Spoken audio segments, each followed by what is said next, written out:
Hey guys, welcome back to Black Star Anime, the anime community's voice of reason. I'm your host Manny. And I'm Cody. And right now you're watching Let's Talk Anime. Today we're going to talk about the live action movie Ghost in the Shell and our thoughts on it.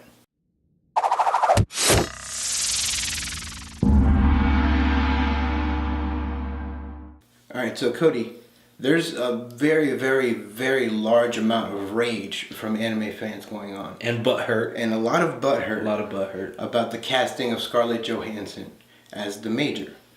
Now, I have a few questions written down that I wanted to ask you. Hopefully you can make me understand what the fans are raging about. Alright? So, number one, what does it mean when you make an adaptation of a movie? So adaptation is pretty much your version of the source material. So you're keeping some aspects the same from the source material, but you're really just making it your own. You're also appealing to the demographic of your choice. So obviously if it's a Hollywood film based in Hollywood, California, the demographic is going to be people in North America. Target audience would be North Americans. That makes sense. Yes. So the adaptation for Ghost in the Shell would be kind of an American Ghost in the Shell. It's a westernized Ghost in the Shell. Or and westernized. Plain and simple. That's what it's going to be. Yes. Does it even matter if this movie is set in Japan? Yes and no. This is another big debate that a lot of people are going to be fussing about. Some major key storylines make it that they really have to be in Japan, obviously, because in the movie, you know, it's the setting is Japan. Mm-hmm. Can they make it kind of a neutral, futuristic, neo whatever city? Yes, if they do it well and they execute it well, and if they can change the setting but keep the themes. Mm-hmm. That's what really makes Ghost in the Shell, is the themes in it. There's at times you really almost forget that it is in Japan. From the movie, we're talking about the 1995 film. Yes, in which that's what the adaptation is being adapted from. We're not talking about the series. There are some political things in the series that really emphasizes the location of Ghost in the Shell. But for the adaptation film, I really feel they can make it their own utopia type of thing. And I think it would be okay. Keep the themes. That's the biggest issue with Ghost in the Shell. Nonetheless, you're saying you could tell this story in a different cultural setting? Yes, I would say this, yes. All right. The main character they cast, Scarlett Johansson, the Major. Yes. Is it important for her to be Japanese? Is that a core essential to her character? No. Not at all? No. She could be... She's a cyborg. She can be Amy Johnson from Wisconsin. First off, she's a cyborg. So, I mean... And this is my issue. You have, and for the anime fandom, for the fandoms that are saying, well, it's anime, and they specifically make anime the same way Americans make cartoons, knowing that the people in anime are Japanese. Not always. Reference Edward Elric. Is he Japanese? Not at all. No, not at all. Not even close. Okay, so yes, the Major's nationality is Japanese, but for this film, it's 2029. Yes. There's so many things that you can easily just nip that in the butt. Her daddy could be half American. Her daddy could be a scientist. I remember you were talking about it off camera. You were saying in 2029, how many of us are really going to be truly purebred? You're 100% Japanese no matter what in 2029. That's highly doubtful, and especially if the setting is not in Japan. Yeah. Especially if the setting is not in Japan. There's so many ways around. Like I was saying, her daddy could be a scientist or something who made her cybernetics. And helped her become one of the first fully cybernetic people. And boom, that's a quick backstory done. Wipe it clean. Her mom can be half. She could be a fourth Japanese. It just means that she was born in Japan at the time of her birth.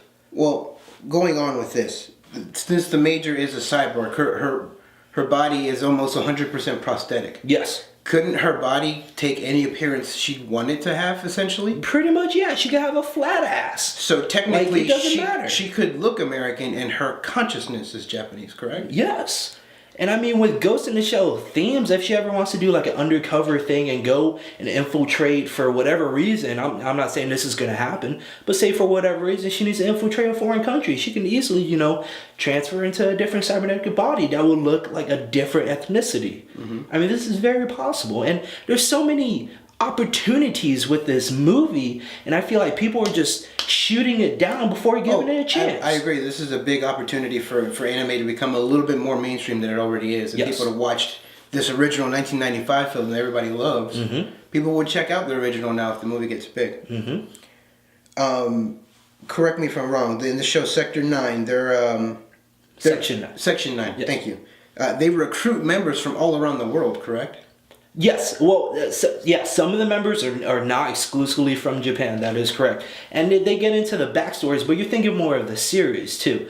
I know in the film this is briefly touched on, but pretty much in the film they just jump right into it. It's Section 9. This is your team, good to go. The Major kind of has a mysterious backstory, but in the series they dive into They each get more in depth. character's backstory and how they really met the Major. So, Cody, why do you think the studio would cast Scarlett Johansson for this movie instead of casting somebody else like the fan favorite Rinko from Pacific Rim right now?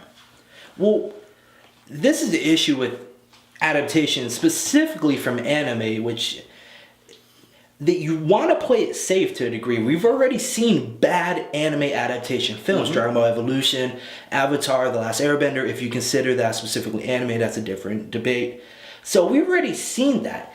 And we already know of issues with anime trying to get a live action adaptation with a Bebop film it's continually getting shot down. It's hard. So it is hard. So you want to get almost a known actress because they're appealing to the general audience. They're not appealing just specifically to the anime fandom, which are specifically the people raging about it. They want to appeal to people that never even heard of Ghost in the Shell, bring them in because opening weekend, they want the numbers. That's really what it is. Hollywood is a business industry. So when you have Scarlett Johansson, ScarJo, the badass Black Widow, opening weekend, people don't even care Ghost in the Shell. They're like, Scarlett Johansson's in it, I'm gonna check it out. And great example is Lucy. The movie sucked. ScarJo held that movie down, and the movie made money, Manny, and it was poorly directed, and it was just trying to be too many things at once. It just overall sucked. But because ScarJo was in it, she held it down. Now, don't get me wrong. The Girl from Pacific Rim was okay. I was just going to ask you that. But Lucy is critically a bad movie. Yes. And it made $458 million worldwide. Jesus. Because Scarlett Johansson was the frontrunner. She literally carried that movie. Yes. Do you think the fan favorite Rinko could carry a movie like Scarlett? Absolutely not. Not yet. Not yet. We saw potential in Pacific Rim, but it was. She came in halfway, and it just wasn't. No, I didn't feel.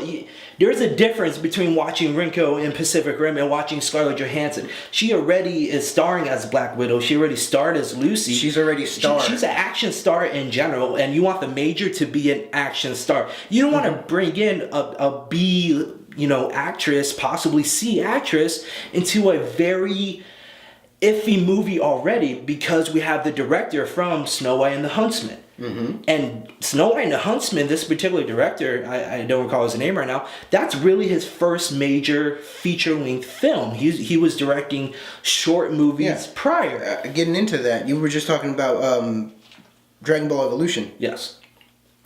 Some of the biggest issues with Dragon Ball Evolution was, one, the atrocious script, but also the director. It wasn't a very well-directed movie. The director you were just talking about, Rupert Sanders, he's going to be directing the Ghost in the Shell movie, and his only feature-length film credit is Snow White and the Huntsman. My thing is, Scarlett Johansson with a bad director, example from Lucy, can hold the movie and bring people in to watch the movie. Yes. And if anything, if anything else, you don't want this to completely bomb, because then that just eliminates all chances of any future anime adaptation movies. And I really want to see that. I want other people to see it, because if anything, when you have people watching these movies, they're like, oh, that's really cool. And if, say, you're in the theater, they're like, oh, did you know this was based on this manga or this movie? They're like, what? This movie? And then you tell them the name of the movie, they go home and watch it, and now you're bringing more people into anime. Yes. But it sounds like what the fandom wants is just, don't touch our anime, leave it alone. We don't want it to grow and possibly prosper or develop into different people. And that's what it sounds like. It sounds like you guys don't want that, especially from that little petition thing. Some of you guys. There's a petition floating around trying to recast or even cancel the movie. No. It's ridiculous. Why? All right, very last question. Most of the fans are raging because we're whitewashing the film supposedly in Hollywood by not casting a Japanese actress.